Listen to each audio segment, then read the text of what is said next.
కళ్యాణం వైభోగం ఆనందరాగాల శుభయోగం.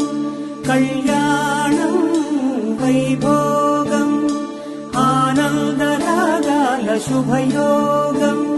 రఘువంశ రామయ్య సుగుణాల సీతమ్మ వరమాల కైవేచు సమయాన శివధనువు విరిచాకె వధువు మది గెలిచాకె మోగింది కళ్యాణ శుభవీణ.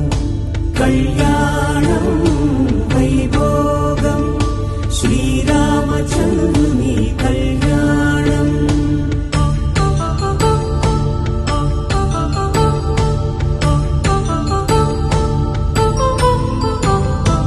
అపరంజి తరుణి అందాల రమణి వినగాని కృష్ణయ్య లీలామృతం. గుడి దాటి కదిలింది తన వెంట నడిచింది గెలిచింది రుక్మిణి ప్రేమాయణం. కళ్యాణం